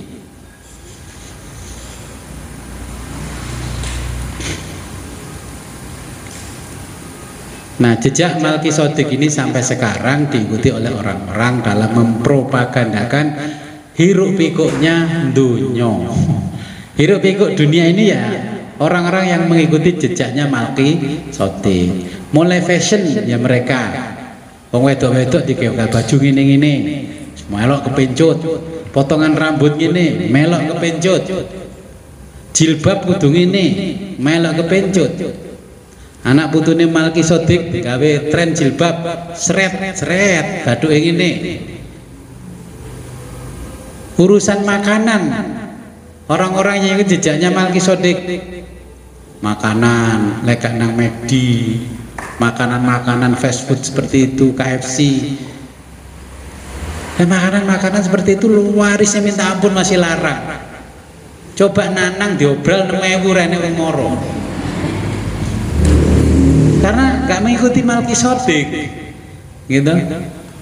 Coba yang mengikuti Malkisodik, make sure, wes anakku itu tambah ngantri 15 dino, bolak-balik nginceng antri. Coba es krim sing nggawa wawan itu ngontel, ora payu rene nyegat. Karena dia tidak mengikuti jejaknya Malkisodik. Baju itu kalau nggak keren dari sana enggak. Tas itu yang keren bukan made in Tanggulangin. Tas yang keren Hermes harga 1 miliar. Terus isinya opo lek tas 1 miliar regane. Dibawa artis itu. Saya kacamata harga 5 juta. Nah mereknya Levi's. Lama-lama ya itu saya geletakkan di situ. Dulu beli di Singapura Levi's. kabeh tuku rek merek Levi's. Sekarang ya wis tuku biasa nang Kediri 250 dadi kacamata rene bedane. Sampai tak kandani lek 250 lengkap ndak percaya. Itu yang Levi's itu jutaan. Giliran kacamatanya ganti, saya gantilah di Kediri. Ternyata kaca saya yang apa? Ini tak pikir persis asli, nggak taunya kaca depannya dikasih kaca film, gak asli. Ya. Super Sin itu kalau kena panas dia bisa hitam, jadi dingin. Kalau panasnya hilang jadi putih biasa. Batinku waktu saya nyervis ulang ganti kaca, kok murah minang gini. Ini nang Singapura 5 juta ya, nang gini 250. Lama-lama kotor saya gosok pakai sapu tangan, pakai bawaannya itu kok saya demblong itu. Terus saya curiga kok koyok kocok film sih. Terus saya selamat pakai api set, tak buka lala kocok film tiba-tiba. Ini ki wong dhewe. Ngono kok lewis laris warunge lah ono sing dikurangi. Sing bumbune lah, sing ikine lah. Mereka ndak, malah Kisodik ndak, malah ditingkatkan. Harga naik ininya juga ikut naik. Nah, gitu. Kemudian dua kelompok besar ini ya. Dia itu menginginkan begini. Mereka dari sisi kemasyarakatan ya, peradaban manusia di dunia ini dia menonjolkan yang namanya moral dan etika untuk mencapai kebahagiaan. Nah, apa sih ngaji ngoyo-ngoyo nyatane koruptor wakeh ngonamu. Ini loh, nggak ada orang ngaji ae. Oh, lingkungannya apik, tertib, aman. Ya, kita dibantah dengan begitu kan kalah. Lingkungan kita sing pengajian setiap hari nggak telat nono ngaji sembarang ngaji. Maling berapa? Pengedar narkoba berapa? Nah, banyak. Iku lho sing gak agama angel-angel pokoke njogo apa hak asasi manusia, nggak nyalai tonggone, nggak ngrasani tonggone beres. Gitu. Jadi mereka itu tahu dengan kita, ya. Makanya moral dan etika dikedepankan untuk memenuhi kebahagiaan, tapi harus meninggalkan agama.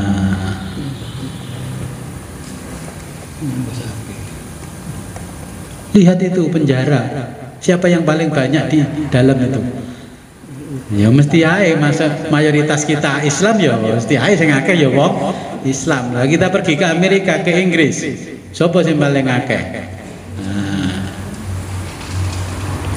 Saya juga ditanya orang zaman dulu, kenapa sih sholat kok harus pakai bahasa Arab, bahasa lokal kok nggak boleh?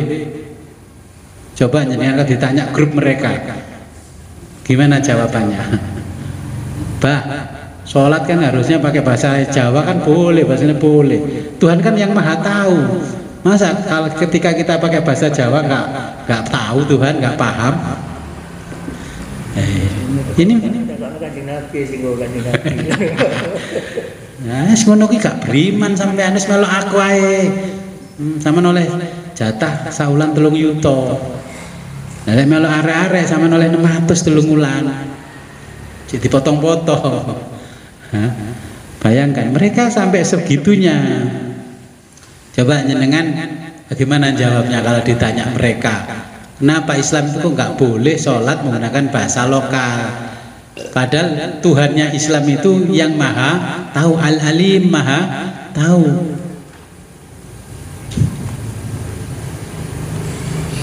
Ya sembuh pokoknya aku cari mbah-mbah biar ngono, cari guruku ya ngono. Kalau nggak akan cangkep tak petel loh kon tambando. Itu jenenge malah. Nah, ya toh. Kenapa Islam itu sholat di mana-mana kecuali amalan di luar sholat, ya itu boleh. Kalau amalan di luar sholat boleh menggunakan bahasa selain Arab. Sekarang begini, jenengan yang pernah ke Mekah, Madinah, entah haji atau umroh, di sana itu yang kumpul orang Arab saja atau di luar Arab? Wis campur seluruh dunia. Coba ketika itu terus sing moco dadi imam wong Indonesia. Orang di luar Indonesia paham nggak kira-kira? Ya nggak paham. Terus orang jadi imam orang Rusia, terus dengan bahasa Rusia paham nggak? Ya nggak paham. Jadi memang tujuan utamanya tetap bahasa Arab, karena berjamaah dimanapun tetap paham. Bahasanya dijadikan satu. Jangan dijawab sekajokan cakep tak pedal lambemu. Itu jenenge gak ilmiah, itu jenenge. Nggih. Ini sudah ditanyakan dari dulu itu celah-celah kesalahan, celah-celah kita ini gerogoti mereka. Jadi mereka itu mengedepankan ritualitas tanpa spiritualitas. Yes. Siapa sekarang yang nggak kecanduan ulang tahun wong Islam? Tahlilan diharamno, tapi lek ulang tahun orang diharamno. Pun ini kita kan menghadapi itu toh. Jadi yang suka tahlilan tibaan diharamno, tapi yang suka ritual ulang tahun tidak diharamkan. Padahal ngiroti tat, nggih. Padahal itu mengikuti apa namanya ajaran orang-orang Yunani kuno, menyembah dewa-dewane, nggih. Kadang-kadang ya inilah ciri-ciri kalau orang kerasukan aliran yang tadinya dari sumber dari situ, ya mesti membentur-bentur yang lokal-lokal.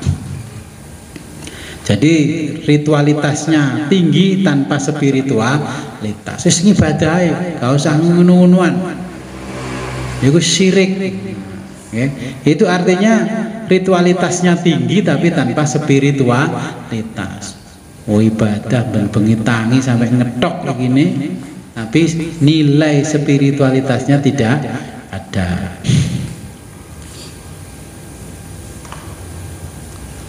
Orang dituntut moralitasnya tinggi, ya. Wes. Jadi seperti di jalan itu tertib, semuanya tertib apa tertib. Kalau keluar negeri, contohnya kita mau pergi keluar negeri, di bandara itu wong ngantri, masih ada orang sepuh seperti Mbah Baik, ayo boleh di belakang saya persilakan, ke depan saya tetap nggak mau, karena dia sudah tahu moralitas tinggi, wayang ngantri yo ngantri, bah tuwek ya ora usah di ngalka, dia tahu bahwa ini moralitas tinggi. Kalau kita ono wong wedok ngadeg, wong lanang lungguh, orang laki-laki kalau nggak ngasih perempuan tempat duduk naik bis, dikomentari bagaimana? Wah, surah ngerti ono wedok meteng pisan. Wis salah wis suruh meteng jeneng Pak bis. Tambah tuh nggak ada mobil, Gus. Ini yang dituntut moralitas tinggi, terus profesionalitas. Yang pernah di Malaysia, ini ada teman sama-sama tukang bangunan. Si A sudah selesai, si B belum selesai. Si A nggak akan bantu karena ini sudah kewajibannya si B. Nah kalau di sini, oh, wong kok cetil karo tenaga sih, koncone rumari kan dewangi. Ini namanya gotong royongnya diperbesar, lah koncone emang gelandor. Akhirnya kan gandul kancane. Saya di sini juga sama, tukang kalau saya tambah mesti beratnya tukang yang lain.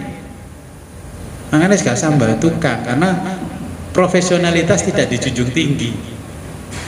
Enggak. Jadi kalau sudah profesionalitas, ya wes tugasmu sing nggo mari ya selesaino dhewe, tak enteni nang kene ambek rokok-rokokan. Nggih, Pak. Saya kan begitu kalau di Malaysia. Oh. Kayak tukang nang badas dilokno tanggane. Padahal sing males sing imang sing gandol kancane. Nah, ini jadi seperti itu. Kata-kata mereka, kenapa kamu susah payah memahami agama? Jelimet-jelimet. Wong toh nyatanya surga neraka kamu juga tidak pernah tahu. Nah, wong ceritanya Muhammad ya. Apalagi sekarang tinggal ceritanya Muhammad Widodo. Dulu Muhammad SAW gak dipercaya. Sama jilbaban brukut-brukut karena sumu ae. Mau sama dia seneng ngerasani tanggane. Nah coba nang pasar kono, jilbaban kabeh nyerasani kancane mbok. Nah, jadi mereka itu nggak perlu mempengaruhi dan kita sudah terpengaruh, gitu. Nggak ada melakukan sampai muter tasbih, si pancet nyinyir tandane, melaku cigo dalail nyinyir tandane. Nah, ini ayat menjelaskan kepada kita dari zaman Nabi itu ummatan wahidatan. Wis berselisih dikei kitab ya, wa anzala ma'humul kitab, tadinya diturunkan kitab kepada mereka. Sama ketika Nabi Musa wafat ya berbeda-beda, Nabi Muhammad wafat nafsirno ya dewe-dewe, ya kan?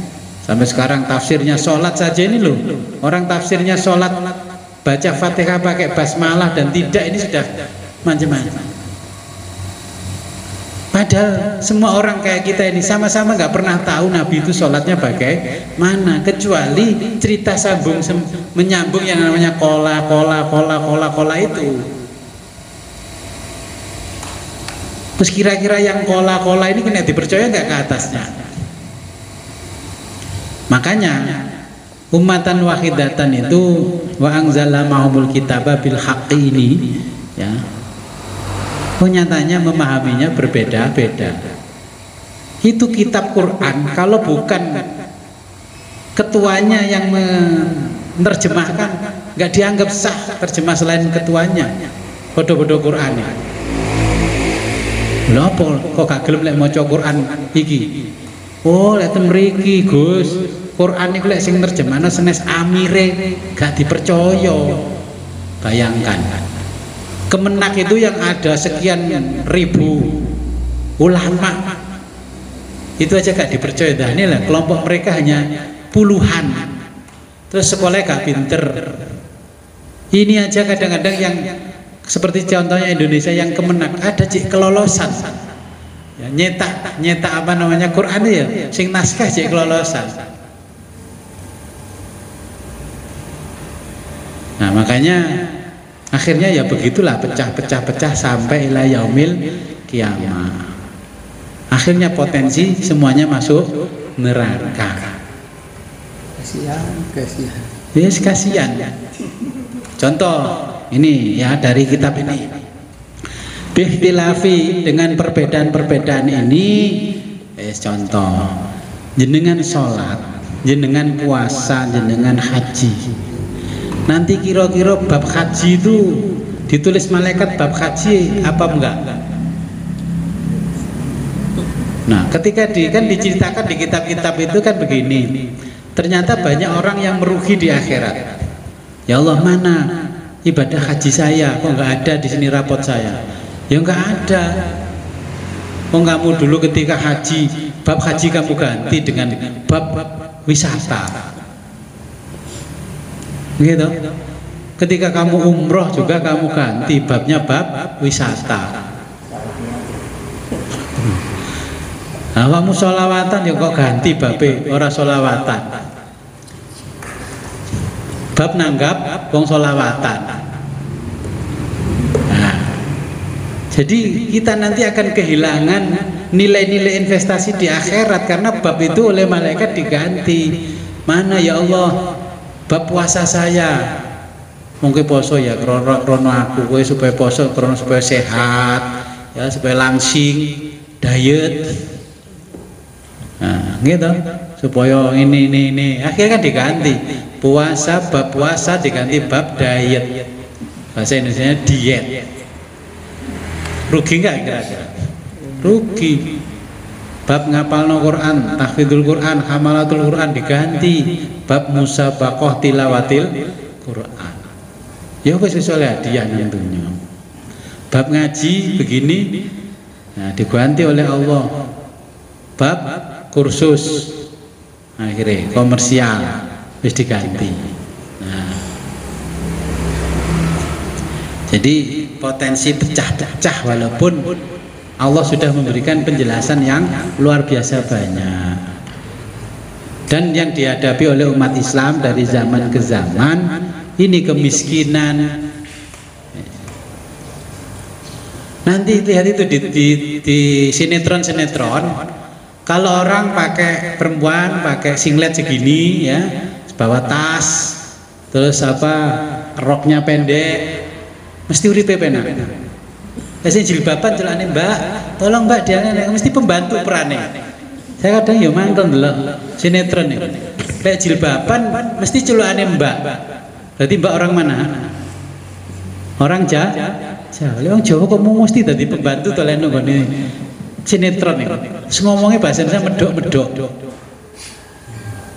Sing buka-buka aurat tumpane Mercy, tumpane Alphard, tumpane apik. Ya koyok-koyok uripe penak, sing jilbaban dadi kedibal nang omah apik. Ya mangkel saja dia. Lihat itu saja kan cerminan jenengan direndahkan. Padahal kan ya banyak orang yang berjilbab berkopiah begini kaya raya. Ya, orang yang begitu yang seperti pakai celana singlet pakai ini nggak kaya ya banyak, tapi sinetron mesti menampilkan begitu. Di sini ya ada kan orang yang atuan cekak nang dindi cisuginti sampai jilbaban ya gitu harusnya ditampilkan di sinetron. Ya kadang saya mangkel lihat sinetron, gak usah delok sinetron TV, gak usah delok YouTube aja. Karena lihat TV itu semangkel, yang ditampilkan yang jilbaban mesti uripe soro. Ya kita lama-lama ya kenapa mangkel, wong sutradara produsennya orang kafir. Lah produsennya kita yang nyantri kan ya mesti ngono. Tapi lek yang nyantri sinetrone sing syar'i ya gak payu. Ngwaya tiba terus cangkeme mlongo dhisik ngene kae wis tak titeni. Golek ngene bar ngene kok ini arahnya wis tak titeni wis paham. Alah kok paling ngene. Kok mlaku kesenggol ngene terus ati ambruk ditampani kancane. Lihat ini, kita sudah seperti itu. Tapi kita merasa tidak dipermainkan.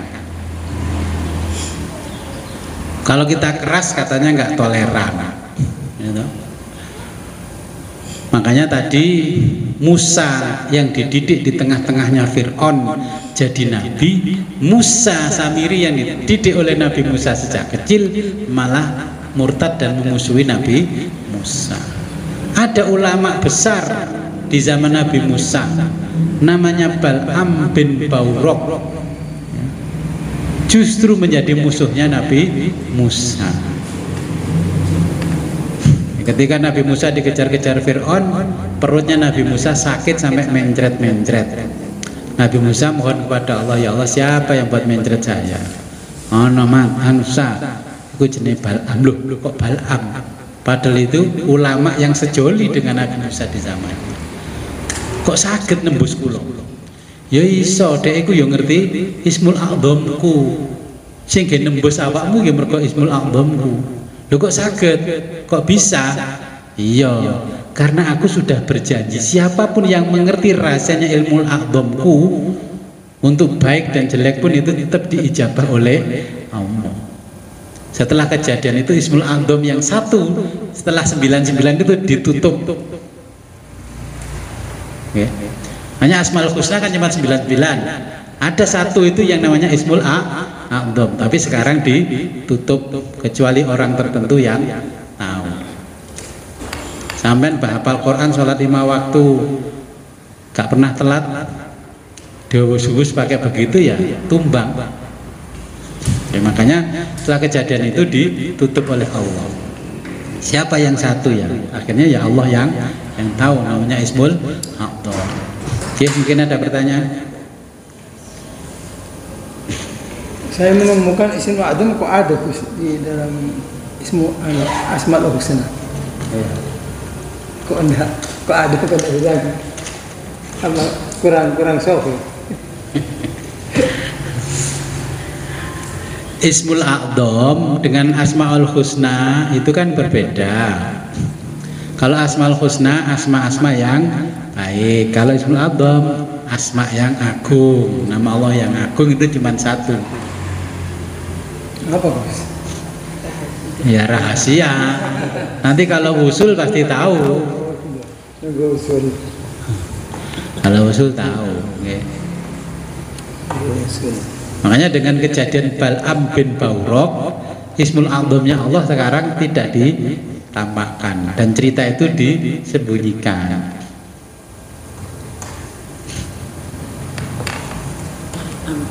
Terus Nggih. keterangan ayat 212 yang pertama Nggih. zaman dulu Nggih. kan sampai orang kafir sing masa suki minyak wong pemilik wong miskin. Nggih. Nggih. Kejadian hal seperti itu sampai saat itu lah kenapa orang Islam itu sebenarnya kok miskin orang sing kafir ini kok malah suki wakai miskin. Keng nopo? Islam di sana-sana kaya-kaya, di Dubai kaya, Uni Emirat Arab kaya. Ini cerita yang dulu ini pada umumnya sana ini kadang-kadang kalau ini Indonesia TV atau Jawa TV ini kadang-kadang memang mengatur bahkan kelompok-kelompok suki itu mesti TV. Hal-hal yang seperti ini kurang apa demam kali pembinaan anak. Hal-hal sifat yang seperti itu kok kayak sifatnya pun kafir mungkin. Fakta sampai hari ini kalau acaranya orang kafir, woy, lihat itu mobilnya mesti mewah-mewah. Mobil kayak saya gini nggak ada acara. Tapi lek Jumah Legian, satu Kliwonan, numpai kereta kelinci, terus numpai mana lek kereta kelinci ya, motor sedek mobil berundul, tepak, ya, kolbak, walaupun jumlahnya ribuan di tengah lapangan. Kalau orang-orang kafir itu gedungnya mewah, ber-AC, sound sistemnya gak nyumblengi kuping, gak brek-brek, gak gawe toa. Nah, kenapa seperti itu? Kalau di zaman Nabi, dulu karena Nabi itu mengedepankan peradaban yang luar biasa, maju, ya, merubah mindsetnya. Dulu kan ada yang namanya perbudakan. Okay. Nabi itu pinginnya menghapus perbudakan, tapi sampai Nabi wafat itu tidak terhapus. Kenapa adanya perbudakan? Tidak serta-merta yang disalahkan tuannya. Kaya, pokoknya aku kayak no mangan, kayak no gigi, wes aku nyambut dia melok sampean. Itu perbudakan di awalnya. Masa kecil saya banyak orang ikut mbah saya, pokoknya diburi mangan, nanti kalau panen dikasih bagian gabah berapa kintal, ditaker pakai apa namanya rinjing itu, ya. Itu kan sama karena dia memasrahkan dirinya kepada orang lain. Akhirnya kebablasan semenak melok wong sugih, ngawula wong sugih. Wis gak mikir piye carane ngene, ya, gitu. Akhirnya orang-orang yang dimerdekakan sama Nabi kan banyak budak termasuk Bilal dan sebagainya itu. Sehingga Bilal dan kawan-kawan menjadi bahan olok-olokan orang Yahudi, orang Nasrani. Delon lo melok Muhammad tak melarat, melok aku sugih. Delala lek melok kiai gak sugih. Melarat pancetan. Apa jo lek melok kiai? Lek melok selain kiai kok pena. Jadi awal-awalnya seperti itu. Kalau kemelaratan umat Islam di Indonesia kasusnya berbeda dengan kemelaratan di zaman Nabi. Nah, makanya kemelaratan itu terdiri dari beberapa hal, ya. Kemelaratan yang sifatnya personal itu karena kemalasan. Wes ditinggali warisan piro ae tetep males ya ora sugih malah didoli ae. Pengin sepeda motor dikiris, pengin anu neh diiris semuanya diiris sampai habis. Ini kemelaratan yang menjadi beban pribadi namanya personal. Ada kemelaratan karena situasional. Okay. Contoh di Pakistan, Afghanistan, umat Islam mayoritasnya 100% Islam. Pemerintahannya itu Islam, tapi pemerintahan yang Islam itu menindas rakyatnya. Jadi agama itu untuk alat penindasan. Semuanya dikuasai negara. Orang kerja pun dibayar negara. Oleh nek wong sing sugih kudu rata. Itu walaupun Islam namanya, tapi kan mirip sosialis. Sosialis itu kan komunis. Gak oleh wis mulai jabatan direktur sampai tukang sapu gajine podo. Lama-lama orang malas, gak bisa fastabikul khairat. Makanya negara-negara seperti itu tumbang pada akhirnya. Ya. Nah, itu situasional. Kemelaratan karena sistemik, memang sengaja dimelaratkan. Orang-orang kita ini memang sengaja dimelaratkan. Kalau jenengan cari pupuk, angel. Tapi kalau orang-orang tertentu, gampang. Pupuk wis angel, wayah panen regone anjlok. Ya kan? Lah inilah karena kemelaratan karena sistem. Memang sistemnya membuat umat Islam melarat. Pangan siapa yang mengendalikan? Kalau umat Islam bersatu, wong Islam se-Indonesia saja, wis dalam setahun ndak usah nandur pari.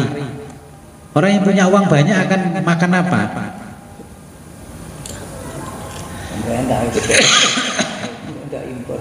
Ya biarin impor, gak usah lagi, gak usah impor lebih murah kan? Nah, beras impor.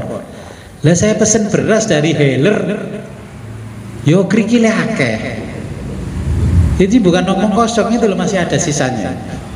Berkali-kali dari Heller saya pesen untuk bagi-bagi zakat, bagi-bagi ini untuk jamin orang ngaji dan sebagainya. Krikile akeh. Harganya lebih mahal. Yang impor saya beli bersih, halus. Nah ini gimana? Ya akhirnya kan imperialisme, penjajahan fisik sudah tidak ada, tapi penjajahan pola pikir. Pola pikirnya dimaratkan. Orang putus asa, nyambut kayak angel. Aman jeng duwe tanah toh, tak tukune tanahmu tak ke pabrik. Kok ben anak putumu nek kene anu, oleh pabrik enek. Wong-wong sekitar kene sing nyambut gawe, sampean iso buka kantin. Nyatanya pabriknya jadi, siapa yang kerja? Ya orang dari luar. Lek wong sing nang sekitarnya sini ono ae perkara sing garakno gak betah. Gitu? Itu sudah enggak aneh. Karena saya juga punya perusahaan, jadi tahu bagaimana mengelola. Makanya saya pernah ditanya orang, Gus, sama ini saja nih kerjanya apa Gus? Saya tak balik, kerjaku saya ini tukang ngulangi ngaji. Samping aku dadi direktur perusahaan, dadi komisaris perusahaan, ini samping aku. Loh, kok ngoten Gus? Iya, karena sekarang tahun ini saya lebih banyak ngaji daripada bekerja. Karena sistem sudah bekerja untuk pemilik sistem. Saya hadir dan tidak hadir sama, karena sudah ada yang menjalankan sistem itu. Jenengan buka toko lek tradisional, sampean loro mesti tokonya itu tutup. Kalau yang punya Alfamart Indomaret sakit, apa tutup? Yang punya Alfamart Indomaret setiap hari di Amerika, tokonya tetap buka. Nah maka ya kita harus cerdas, seperti sampaikan Nabi, kerja cerdas bukan kerja keras. Saya ada 3 perusahaan, semuanya menengah dan besar-besar, ya. Tapi ini sudah berjalan sistemnya. Saya membangun 20 tahun yang lalu. Tak rewangi melarat dhisik, sementing ini sistem nanti saya bekerja untuk pemilik perusahaan. Uang bekerja untuk pemilik uang, bukan bekerja mencari uang. Saya nggak mau bikin toko terus tokonya lek rawame sampai bokongnya gak ketok, nggak mau. Perusahaan itu saya ada tidak ada sama. Datangnya sewaktu-waktu, kadang-kadang malam baru masuk. Karena apa? Yang ngecek orang yang kerja itu. Ya, sekarang masih ada yang kerja sana di Tulungagung, ada 20 orang lagi ngebori laut. Pun mulai. Saya nggak perlu hadir, tapi saya dikirim lewat email, tinggal koreksi. Ya, ini. Ya makanya jawaban sekarang, saya pekerjaan saya guru ngaji, sampingannya ya dari direktur, ya jadi komisaris perusahaan. Kan begitu. Kalau jenengan tani ya wis tani nyel, sampingannya ngaji lek longgar. Bakul peyek lek longgar ngaji. Peyek itu harusnya dikembangkan supaya jadi perusahaan, gitu, mempekerjakan orang, sistem yang berjalan. Lek bakule loro, ya kana sing mangan peyek sak pasar. Gitu. Jadi ya harus begitu.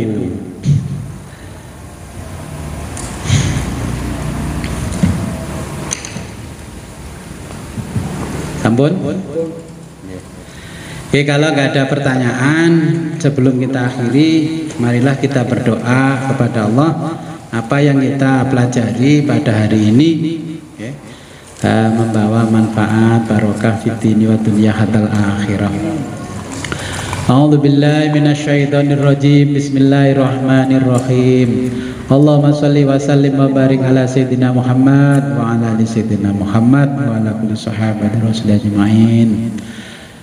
Subhanallah wa bihamdi hadada khalqih wa ridha nafsih wa zinata arsyih wa midada kalimatih. Allahumma ighfir lana maghfiratan tusbihu biha sya'na fid darain warhamna rahmatan nas'adu biha fid darain wa tub alaina taubatan nasuha la ankusuha abadan wa lazimna al-istiqamata la'alahu anha abadan. Allahumma anta rabbana la ilaha illa anta alaika tawakkalna wa anta rabbul arsyil azim.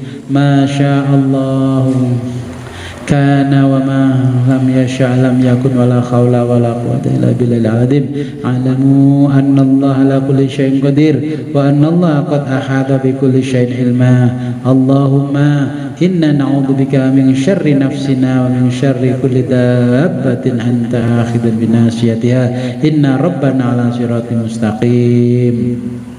Rabbana atina fid dunya hasanah fil akhirati hasanah wa qina adzabannar wa subhanaka rabbil izzati amma yasifun wa salamun alhamdulillahi rabbil alamin. Al-Fatihah. Iya kana akhirul kalam ihdinas siratal mustaqim wa billahi taufiq wal hidayah wa ridwal inayah. Assalamualaikum warahmatullahi wabarakatuh.